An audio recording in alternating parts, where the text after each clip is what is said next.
ನಮ್ಮ ಭಾರತದ ವ್ಯವಸ್ಥೆಯಲ್ಲಿ, ಶಿಕ್ಷಣ ವ್ಯವಸ್ಥೆಯಲ್ಲಿ ಒಂದು ಆಮೂಲಾಗ್ರ ಸಮಸ್ಯೆ ಇದೆ. ನಮ್ಮತನದ ಬಗ್ಗೆ, ನಮ್ಮದೇ ಆದ ಸಂಗತಿಗಳ ಬಗ್ಗೆ ನಾವು ನೈಪುಣ್ಯತೆಯನ್ನು ಬೆಳೆಸ್ಕೊಳ್ತಾ ಇಲ್ಲ. ಅದು ವಿದ್ಯೆಯ ವಲಯಕ್ಕೆ ಬರ್ತಾ ಇಲ್ಲ. ಕಲೆ, ಆಧ್ಯಾತ್ಮ, ಸಂಗೀತ, ವಾಸ್ತುಶಿಲ್ಪ, ವಿಜ್ಞಾನ ಇವೆಲ್ಲ ಪ್ರಾಚೀನ ಭಾರತದ ದೃಷ್ಟಿಕೋನದಿಂದ ಅಭ್ಯಸಿಸಲ್ಪಡ್ತಾ ಇದೆಯೇ? ಇಂಥದ್ದೊಂದು ಪ್ರಶ್ನೆಯನ್ನು ನಾವು ಹಾಕಿಕೊಂಡಾಗ ಉತ್ತರದಲ್ಲಿ ಶೂನ್ಯತೆಯೇ ಆವರಿಸುವುದು. ಹಾಗಾದರೆ ಈ ಸಮಸ್ಯೆಗೆ ಕಾರಣ ಏನು? ಮತ್ತೆ ನಾವು ಯುರೋಪಿಯನ್ನರ ಆ ಒಂದು ಕುತ್ಸಿತ ಮನೋಧರ್ಮವನ್ನೇ ಉತ್ತರವಾಗಿ ನೀಡಬೇಕಾಗ್ತದೆ. ಇಂದಿಗೂ ನಾವು ಇತಿಹಾಸದ ಪಾಠದಲ್ಲಿ ಭಾರತದ ಪ್ರಥಮ ನಾಗರಿಕತೆ ಯಾವುದು ಅಂತ ಕೇಳಿದಾಗ ಸಿಂಧೂ ನಾಗರಿಕತೆ ಅಂತ ಹೇಳ್ತೇವೆ. ಸರಿ, ಒಪ್ಕೊಳ್ಳೋಣ.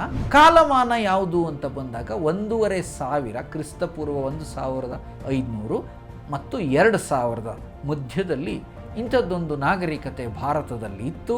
ಅದೇ ಭಾರತದ ಪ್ರಥಮ ನಾಗರಿಕತೆಯಾಗಿತ್ತು. ಅಂದರೆ ನಾಗರಿಕ ಪ್ರಜ್ಞೆ ಭಾರತೀಯರಿಗೆ ಬಂದದ್ದು ಅಂದಿನಿಂದ. ಇವರ ಪ್ರಕಾರ ಪ್ರಾಮಾಣಿಕವಾಗಿ ಯೋಚನೆ ಮಾಡಿ, ಇದು ಸತ್ಯವೋ ಮಿಥ್ಯವೋ ಎಂಬುದಕ್ಕೆ ಉತ್ತರ ಸಹಜವಾಗಿ ನಿಮಗೆ ದೊರಕುತ್ತದೆ. ಭಾರತದಂಥ ರಾಷ್ಟ್ರದ ಇತಿಹಾಸ 1000, 2000 ವರ್ಷಕ್ಕೆ ಸೀಮಿತ ಆಗುವ ಇತಿಹಾಸವೇ. ಹಾಗಾದರೆ ರಾಮಾಯಣ ಮಹಾಭಾರತದ ಪ್ರಾಚ್ಯಶಾಸ್ತ್ರೀಯ ಕುರುಹುಗಳಿಗೆಲ್ಲ ಬೆಲೆಯೇ ಇಲ್ಲವೇ? ಏನವೆಲ್ಲ ಹಾಗಾದರೆ?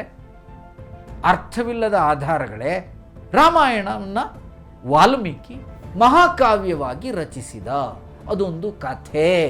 ಇಷ್ಟೇ ನಮ್ಮ ದೃಷ್ಟಿಕೋನ, ಇಷ್ಟೇ ನಮ್ಮ ಬೌದ್ಧಿಕ ವ್ಯಾಪ್ತಿಯಲ್ಲಿ ಹೋಗ್ತಾ ಇದ್ದೇವೆ. ಇದನ್ನು ಮೀರಿದಂತಹ ಒಂದು ಅವೈಜ್ಞಾನಿಕ ಅಧ್ಯಯನಶೀಲತೆ ನಮ್ಮ ಬೌದ್ಧಿಕತೆಯ ವಲಯಕ್ಕೆ ಯಾಕೆ ಬರ್ತಾ ಇಲ್ಲ? ಇದು ನಮ್ಮ ಶಿಕ್ಷಣದ ಸೋಲಲ್ವೇ?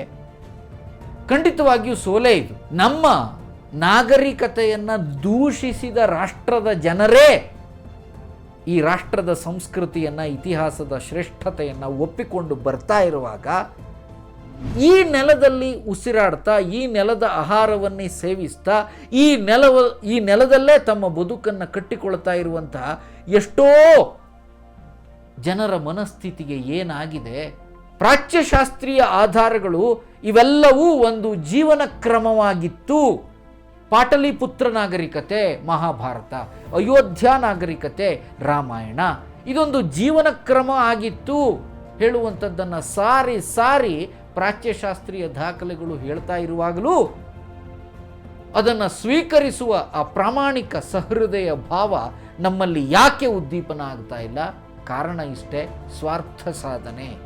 ನಮ್ಮ ರಾಷ್ಟ್ರದ ಇತಿಹಾಸದಲ್ಲಿ ರಾಜಕೀಯ ವೈಭವೀಕರಣ ಆಗಿದೆಯೇ ಹೊರತು ಆಧ್ಯಾತ್ಮಿಕ ಇತಿಹಾಸದ ವೈಭವೀಕರಣ ಆಗಲೇ ಇಲ್ಲ.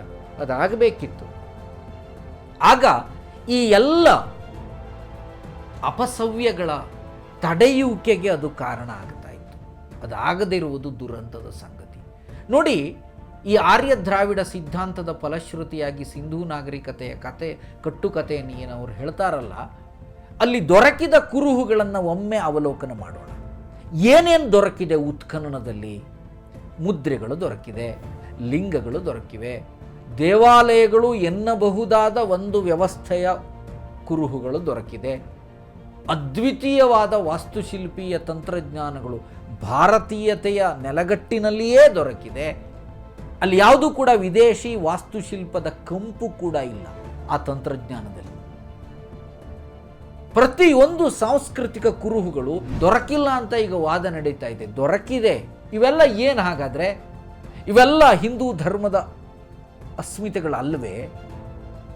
ಸಿಂಧೂ ನಾಗರಿಕತೆಯ ಉತ್ಖನನದಲ್ಲಿ ದೊರಕಿದ ಪ್ರತಿ ಕುರುಹುಗಳು ಸಾರಿ ಸಾರಿ ಹೇಳ್ತದೆ, ನಾನು ಭಾರತ, ನಾನು ಭಾರತ, ನಾನು ಭಾರತ ಅಂತ.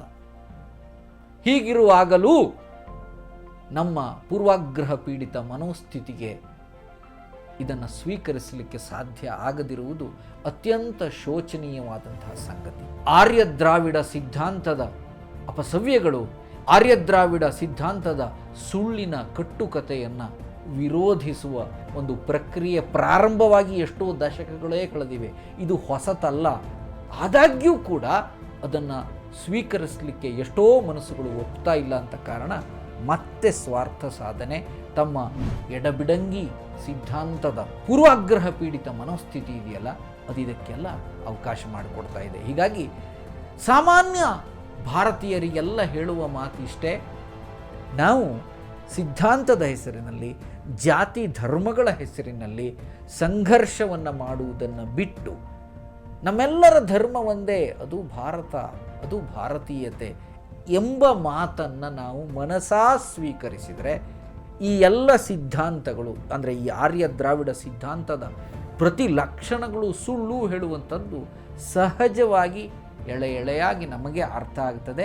ಒಟ್ಟಾರೆಯಾಗಿ ಹೇಳುವುದೊಂದೇ, ಈ ಸಿದ್ಧಾಂತಕ್ಕೆ ತಲೆಯೂ ಇಲ್ಲ, ಬುಡವೂ ಇಲ್ಲ. ಭಾರತದ ಭವಿಷ್ಯವನ್ನು ಸಂಘರ್ಷದ ಭವಿಷ್ಯವನ್ನಾಗಿ ಮಾಡಬೇಕು ಹೇಳುವ ಒಂದು ಪೂರ್ವಾಗ್ರಹದ ಹಿನ್ನೆಲೆಯಲ್ಲಿ ಕಟ್ಟಿದ ಕಟ್ಟುಕತೆ ಆರ್ಯ ದ್ರಾವಿಡ ಸಿದ್ಧಾಂತ.